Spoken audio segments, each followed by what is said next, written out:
আসসালামু আলাইকুম দর্শক, একটি খবর, সেটি হচ্ছে সিয়ামকে নিয়ে বাগজোলা খালে তল্লাশি মিলল হাড়গোড়।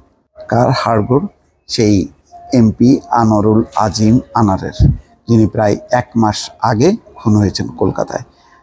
এখন পর্যন্ত তার কোনো দেহের কোনো অংশ আসলে উদ্ধার হয়নি। তো এই প্রথম হাড়গোড় উদ্ধার হয়েছে এবং বলা হচ্ছে এটা মানুষের মতোই মনে হচ্ছে, কিন্তু তাও পরিষ্কার না।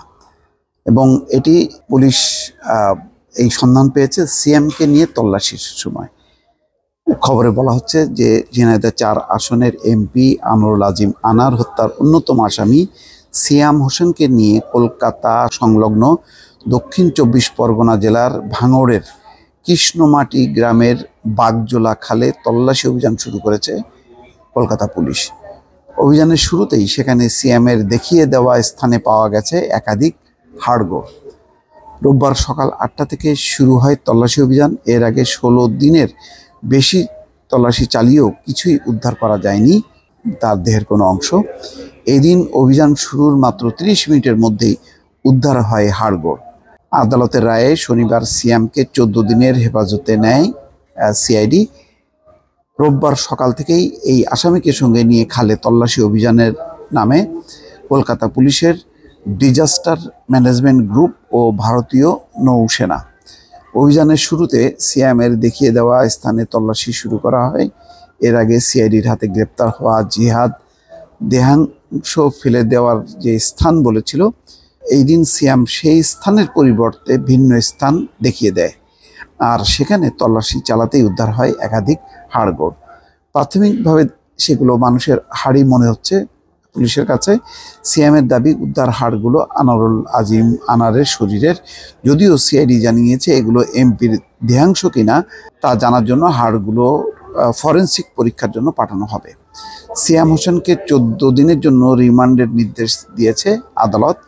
শনিবার দুপুরে কলকাতার স্থানীয় সময় 1:30টার দিকে পশ্চিমবঙ্গের উত্তর 24 পরগনার বারাসাত জেলা ও দায়রা আদালতের বিচারক সঙ্গীতা লেটের আদালত রিমান্ডের এই আদেশ দেন।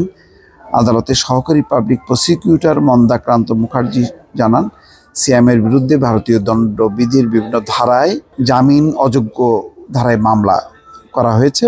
পাবলিক প্রসিকিউটর আরও বলেন, সিয়ামের বিরুদ্ধে মামলায় পুনর্নির্মাণ, এমপি আনারের লাশের টুকরার সন্ধান, হত্যায় কী কী অস্ত্র ব্যবহার করা আছে সেগুলো উদ্ধার সহ তদন্তে গতি আনতেই সিয়ামকে 14 দিনের হেফাজত চায় সিআইডি।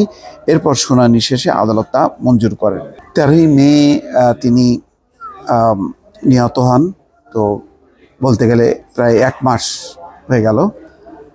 তো এখন পর্যন্ত আনারের যে অবস্থা, তাতে কোনো রকমই আলামত পাওয়া যাচ্ছে না। আর আলামত যদি না পাওয়া যায় তাহলে এই মামলা পরিচালনা করা, এগুলো প্রমাণ করা যে এরা হত্যার সঙ্গে যুক্ত, সেগুলো যথেষ্ট কঠিন। এর মধ্যে বাংলাদেশ থেকে একটা ডিবির দল গিয়েছিল ভারতে। তারা ওই কমোটে ফ্লাশ করা থেকে সেপটিক ট্যাঙ্ক থেকে কিছু দেহের অংশ পেয়েছিল, কিন্তু সেগুলো অগ্রগতি কি, সেগুলি কি পরীক্ষা করে ফরেনসিক পরীক্ষার মধ্য দিয়ে আনারের দেহের অংশ কিনা, সেটা কিন্তু আর প্রমাণ করা যায়নি। সব কিছু মিলিয়ে কিছু লুকো ছাপা রহস্য রয়ে গেছে। শেষ পর্যন্ত এই আনারের পরিণতি বা এই মামলার কি ফলাফল দাঁড়ায় সেটা যথেষ্ট সময় সাপেক্ষ বলে মনে হচ্ছে। এর মধ্যে এমপি আনারের হত্যার সঙ্গে যারা যুক্ত তাদেরকে ধরার জন্য বা তাদের ব্যাপারে তদন্ত করার জন্য ডিবির একটি দল নেপালেও গেছে, কিন্তু মূল আসামি শাহিন, আখতারুজ্জামান শাহিন, সে মার্কিন যুক্তরাষ্ট্রে অবস্থান করছে। সে কবে ফিরবে বা তাকে আদৌ হেফাজতে নিতে পারবে কিনা, অনেকগুলো প্রশ্ন জড়িত আছে, যেগুলোর আসলে মীমাংসা করা অত সহজসাধ্য না বলে অনেকে মনে করছেন। দর্শক, ভালো থাকবেন। আল্লাহ হাফেজ।